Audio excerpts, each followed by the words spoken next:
you, raise your right hand. Do you swear or affirm the testimony you're about to give is the truth so help you God? Yes, ma'am. Okay, please be seated and you state your name for the record and spell your first and last name. David Hendrick, D-A-V-I-D-H-E-N-D-R-I-C-K. Go ahead, prosecutor. Thank you. Sir, are you currently a member with the Oakland County Sheriff's Office? I am not. Okay. And were you at one point? I was. How long did you work with the Sheriff's Office? 34 years. Okay. And you recently retired? I did. Congratulations. Thank you. I would like to direct your attention to the days around November the 30th, 2021. Okay. When you retired, what was your rank? Detective Sergeant. In what unit were you assigned to? The Fugitive Apprehension Team.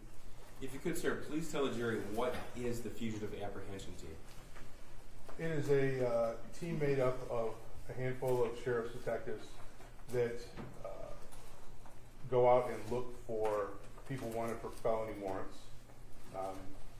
We either felony warrants that are issued by the Sheriff's Department or Sheriff's Department cases or other law enforcement agencies in the county that have requested our assistance in locating those individuals. Okay. And as of November of 2021, how long have you been assigned to the Fugitive Apprehension Team? 4 years, I believe. Okay. And did you retire out of that unit? I did. So all told, how long did you spend as a detective sergeant in the Fugitive Apprehension Team? A little over 6. 6 years? Okay. Now, what roles did you have with the Oakland County Sheriff's Office before you were in the Fugitive Team? Prior to that, I was assigned to our Special Investigations Unit for approximately 10 years. And that's the unit that Lieutenant Willis heads up right now? That is correct. Okay. And what about before that?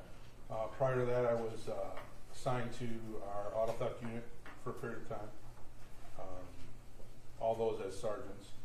I was also assigned into our Auto Theft Unit as a deputy prior to getting promoted to sergeant, and as a patrol investigator, which is a substation detective, prior to that. Okay. For a few years.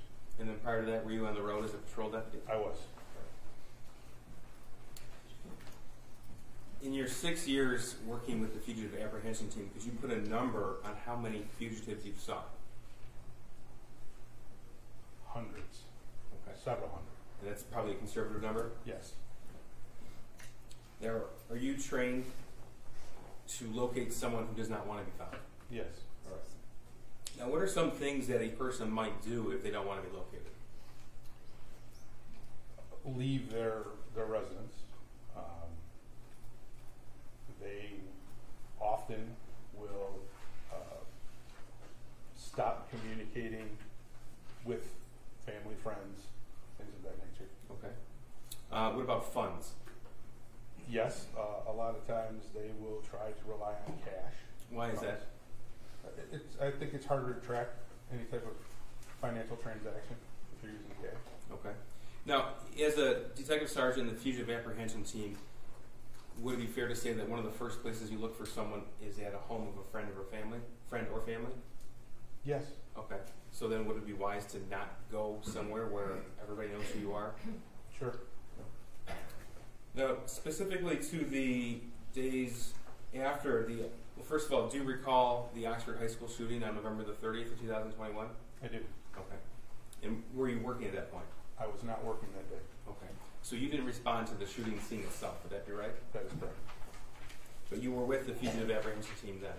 Yes. Okay. Now, in the day or days after the shooting, were you asked to locate James and Jennifer Crumley? Yes. And do you recall who tasked you with that assignment? I believe Lieutenant Willis. Okay. Tim Willis right here at the table? Yes. Okay. Do you recall when you were given that assignment? I believe, not 100% positive, I believe it was like the 2nd of December. Okay. So the shooting was Tuesday the 30th, Wednesday the 1st would be the following day, then Thursday the 2nd. You think around that day? I believe it was that day. Okay. Now, what information did you have at your disposal when you were tasked with this assignment? We had their basic information and their address, things of that, vehicles that they drove, things of that nature. Okay.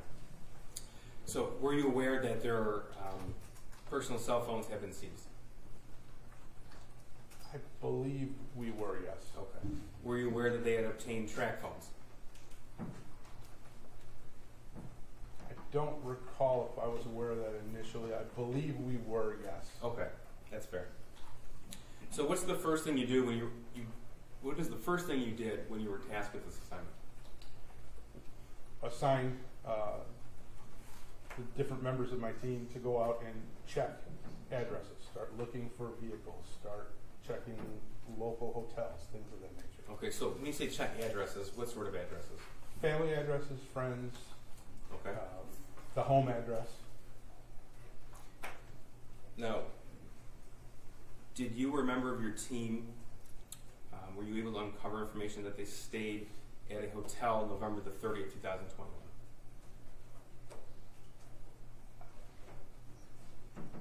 I believe so, but the specifics of what hotel I don't recall. Okay, that's fair. You said you had the James and Jennifer's vehicles identified at that point. Correct. Okay, were you made aware that a vehicle was located? Yes. Tell me about that, please. That vehicle was located in the city of Auburn Hills Where at in the city of Auburn Hills? at an extended stay hotel. Okay. And do you recall which day it was located? December 2nd. Correct. And what did you... I misspoke. December 3rd. Okay. Located in the afternoon of December 3rd. Okay. So when you received that information, what did you do? I had everybody respond to that area to set up surveillance on that vehicle, check the hotel to see if they were still registered guests there. Okay. And did you come to find out that they had been registered guests, but they left that morning? Yes, I'm not sure the exact date they left, but it very well could have been that morning. Okay. It's fair to say that they left and they left that vehicle there. Is that Correct. correct? Okay. So did you have a team member sitting on that vehicle conducting surveillance? Yes. All right. Did they ever return to retrieve that vehicle? No. And do you recall the type of vehicle that was? I do not. If I said Kia, does that sound right to you? That does sound right. Okay.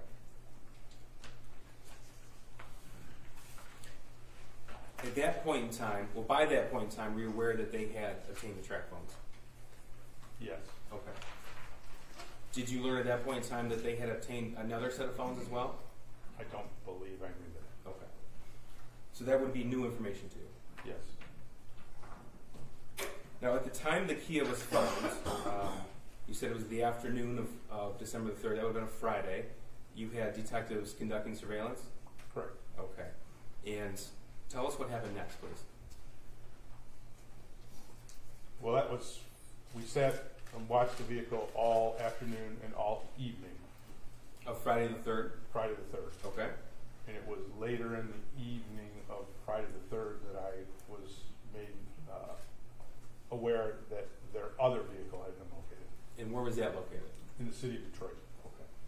Now, prior to discovering that their other vehicle was located in the city of Detroit, were you aware that James and Jennifer Crumley had been formally charged at noon on Friday the 3rd? I was. Okay. And what did you do with that information? At that point, myself and one of the other detectives went to what we learned is their attorney's office and attempted to locate the vehicle that we had not found yet. And I spoke to their attorney. Okay. And why did you do that? Well, I wanted to make sure that she was aware that a warrant had been issued and introduce myself as the person that was looking for them and try to broker a safe, event-free surrender. Okay. And were you able to do that? I was not.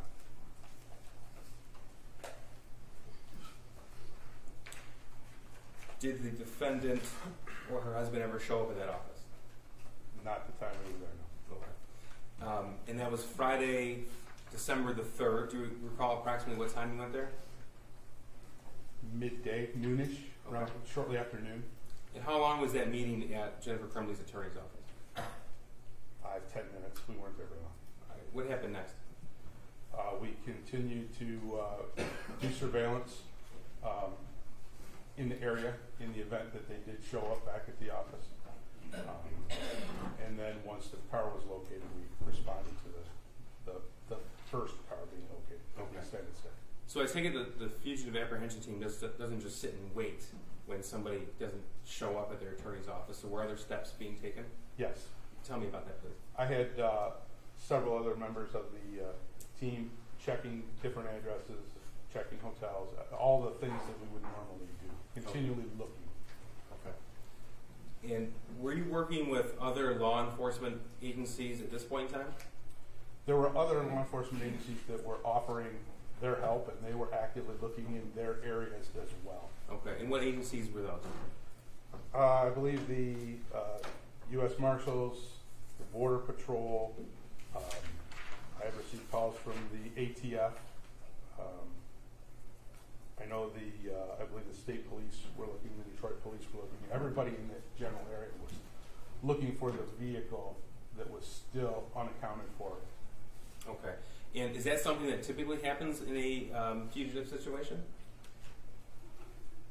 Depends on the case.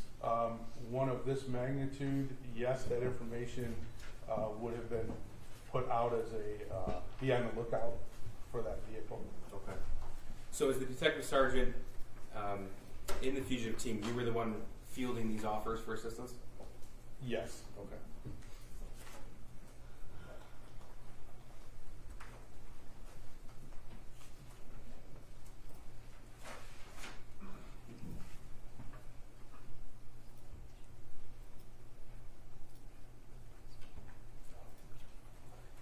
So, sir, at this point in time, you have been tasked with this assignment by Lieutenant Willis. Is that correct? Correct. So, who do you apprise of progress in a fugitive situation? In this particular case, I was apprising Lieutenant Willis and also Under Sheriff McCabe. Okay. He was calling me for regular updates. And that's wholly a law enforcement function. Would that be correct? Yes. Okay, as in the sheriff's office, or if the Border Patrol or FBI or ATF were working with you? Yes. Now, after you had the detective sitting in Auburn Hills, and after you had been conducting surveillance at Jennifer Crumbley's attorney's office, do you recall what city that was? Bloomfield Township, I believe. Okay. What you said you were notified of the vehicle being found in Detroit. Yes. Okay. Do you recall the approximate time that occurred? I think it was close to 11 p.m., maybe shortly before 11 p.m. Okay. And if I told you that the charges were formally read on noon on Friday the 3rd, would that sound correct? Yes. So tell me what happened when you received that information that another vehicle, the Crumleys, was located in Detroit. At that point, I instructed one of my detectives to maintain contact with the vehicle that we had found earlier in the day, and then I pulled everybody else, and we headed toward the address in Detroit. Okay. When you say everybody else, were people doing different things in different locations? Yes. I mean, several of the guys were right there on the car because that was the one thing that we knew we had. So Okay. they were sitting there. So yes, I pulled everybody off of that location and any other tasks that they were doing to head to Detroit. Okay. What other tasks were other detectives doing if they weren't conducting surveillance? Just searching records, looking for anything they could find that might lead us somewhere else. Okay. How many members, if you can tell us approximately, are in the fugitive apprehension team? At that time, I believe we had 7. Okay. And were all 7 detectives assigned to this task? Yes. All right. Did you learn the address of the building where that second vehicle was found? I did. Okay. I said 1111 Bellevue Street in Detroit. Does that sound right to you? That sounds correct. Now give us an idea of where that is in the city of Detroit. It would be, I guess, on the east side of Detroit near Belle Isle, just a couple blocks in from Jefferson there, which is the main drag that runs along there. Okay, so close. So we're oriented near the Detroit River? Yes. Okay. And what's at that location? That is an industrial building that it was multiple floors and had multiple different suites or rooms in it. Okay. Tell me your observation when you arrived at that location. When we first arrived, the Detroit Police Department was there. They had the vehicle blocked off so nobody could get in or out of the parking lot. It was the only vehicle I recall being in the parking lot. And there were several Detroit officers on scene at that point. When we say several officers, are we talking about 5 or 6, or are we talking about more of that? More than that. Give us an idea of how many officers were on scene. At that particular point, when we arrived there was probably 15, 20. Okay. And did additional law enforcement personnel arrive as the night wore on? They did. Okay. And all told, could you give us an idea of how many police or federal agents were there on scene? I'm guessing by the end of the night, there were probably around 100, I'm Okay. guessing. And we say at the end of the night, did the night end with the apprehension of the defendant? It did as far as my team was concerned, Okay. yes. So by that point in time, there were over 100 law enforcement personnel on scene. I would estimate. All right. So you said you recall being notified that the second vehicle was located in Detroit around 11 p.m. on Friday the 3rd? I believe shortly before 11, but around 11. Okay. Do you recall about what time you arrived there? We got down there pretty quick that hour of night, probably 15, 20 minutes. Okay. And so we're talking about 11:10, 11:15-ish, and I don't want to guess, so just tell me if that sounds right. Or a little bit earlier. Or a little bit early, okay. And there were already about 15 or so, at least, officers on scene? Yes. All right. So, once you arrived on scene, did you coordinate with other officers? Yes, I talked to whoever was in charge, the sergeant or the lieutenant, I'm not sure what his rank was, of the Okay. Detroit Police Department that's there. And then was a plan formed to search that industrial building? Yes.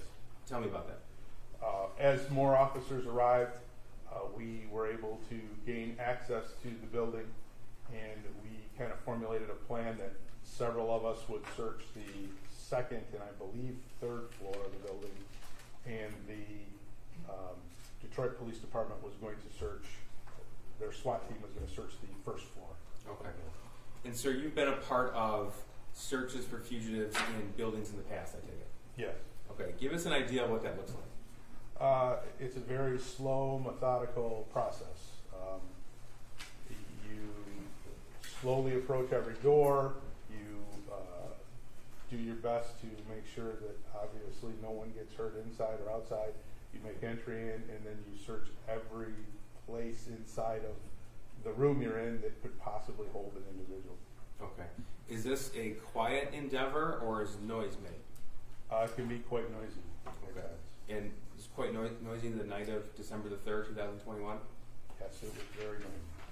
So you had, I think you said 7 detectives at your disposal in your particular team? Yes.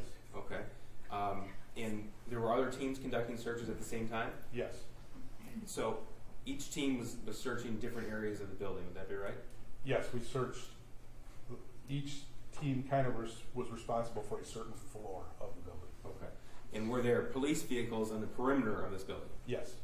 Okay. Can you give us an idea of how many police vehicles you saw? Dozens.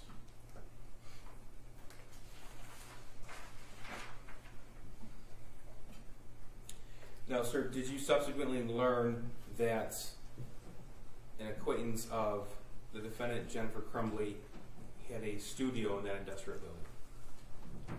I learned that at some point, yes. Okay. So you weren't involved in the actual apprehension of the defendant or her husband, is that right? That is correct. Okay. And tell us, if you know, how the apprehension occurred. I believe that when the Detroit Police SWAT team searched that room, they were located inside of that room. Okay. And do you recall the time that occurred where they were found? Approximately 1 o'clock in the morning, I would think. Okay, so that'd be Saturday, December the 4th? Yes. After they were apprehended, were they turned over to you? Yes. Okay, and then what happened? Myself, and 2 other officers transported them directly back to the sheriff's office. They were in each of their vehicles, and I was following. Okay, and just so the record is clear, do you see Jennifer Crumbly in court today? I do. Can you please point her, describe something she's wearing today? It's great. Blazer. Would the record reflect identification of the defendant? Record will reflect the accredited identification of the defendant. I have nothing further. Thank you. Good morning, afternoon. Good morning. You have obviously a lot of experience with law enforcement, correct? Yes, ma'am. In addition to your position where you're tasked with tracking down fugitives, you also have additional experience as a police officer who has arrested people in the past, correct? Yes. And there are different ways that a person accused of a crime can come into custody of the sheriff's department. Is that a fair statement? Yes. Okay, so if you see a crime take place, you can immediately go and arrest that person upon seeing a crime take place. Yes. You have the ability to go to the court, present facts, and ask the court to sign an arrest warrant. Is that correct? Yes. Now, if an arrest warrant is issued and outstanding, if a police officer were to pull someone over for a traffic stop that had a warrant, they could be taken into custody at that point. Yes. And that has happened before, where during a routine traffic stop, you see, oh my gosh, this person has a warrant, yes? Yes. It's also possible when warrants are issued that there are arrangements, and you're not a part of this. The defense attorney and the prosecutor can make arrangements for the defendant to turn themselves in to the court. I can't speak to arrangements that would be made between the attorneys. It's possible, though, for arrangements to be made that you're not a part of making, correct?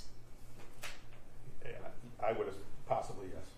There are people who, when they have an outstanding arrest warrant, show up to the court to get what's called arraigned on the warrant. Yes. Now, you testified, and I think at one point you said you were sort of watching the vehicle, the Kia, on December 2nd. Was that incorrect, or was it December 3rd? It was December 3rd. Okay, so on December 3rd, you began watching the Kia that was in the hotel parking lot at what time? Midday. I don't recall the exact time. So you began watching the vehicle, the Kia, midday, and you never saw either of the Crumbleys return to that Kia, correct? Correct.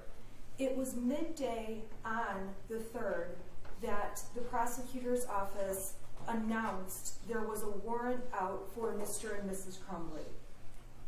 Correct. And on that day, you did not speak with Mr. or Mrs. Crumbly. They did not make any statements to you, correct? Correct. You testified that you stopped by an attorney's office. It's fair to say that was my office. That's correct. And we met very briefly, actually, in the hallway of my office. Correct.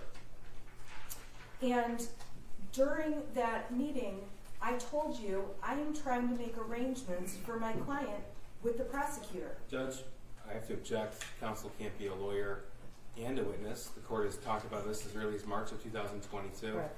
We have a I'll waiver withdraw. I'm right sorry. on point. I'll withdraw the question.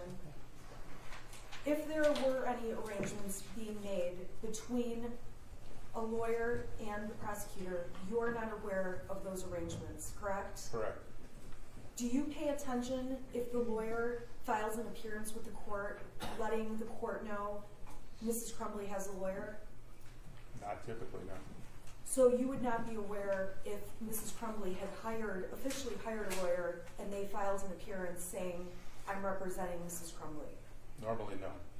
So that night, you testified that ultimately you ended up over in Detroit where the other vehicle of Mr. and Mrs. Crumbly was found. Correct. Now, when the other vehicle of Mr. and Mrs. Crumbly was found, you have no idea how that vehicle got to Detroit.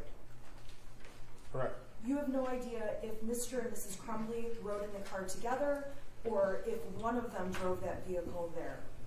Correct. You also have no idea why they may have left a vehicle at the hotel in Auburn Hills, correct? Correct. And knowing that they stayed at a hotel in Auburn Hills, we can agree that Auburn Hills is close to this courthouse. Correct. Auburn Hills is located in between, essentially, this courthouse and Oxford. Is that a fair statement? And I don't know the geography real well, even though I live there. You could say that. Okay, so we know that one of their vehicles is local in Auburn Hills, correct? Correct. And the location in Detroit is less than an hour from here. Correct. Now, when you went to that building where Mr. and Mrs. Crumbly were ultimately found, that building you described as an industrial building, correct? Yes. You testified that there are multiple suites within the building. Yes. And it's fair to say there are several businesses that operate out of that building. Yes. It is not an abandoned building. No. It is not an abandoned warehouse. No.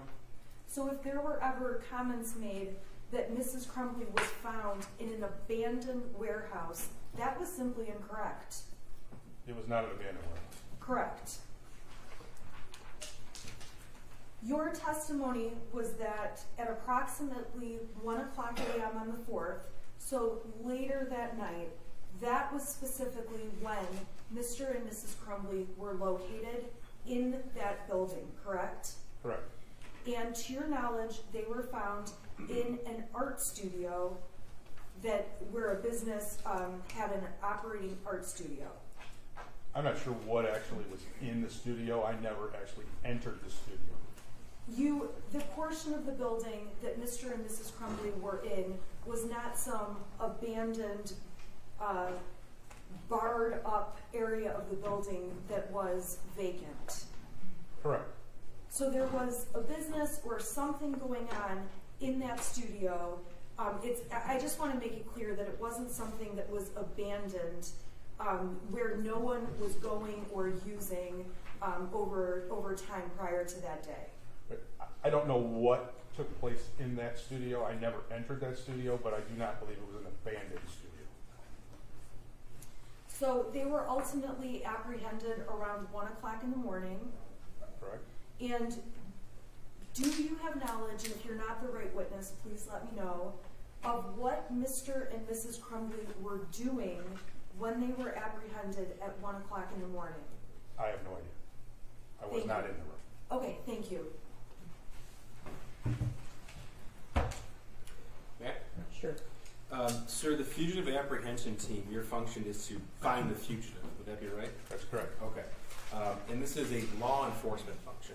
Yes. Okay. And you were given your directives by Lieutenant Tim Willis of the Special Investigative Unit? Yes, sir. He's the officer in charge of this investigation. Yes. Okay. Now, the rooms that you cleared, they weren't homes, apartments, or lofts, correct? No. Okay. No. Thank you. Nothing further. All right, you may step down and you're excused. Thank you.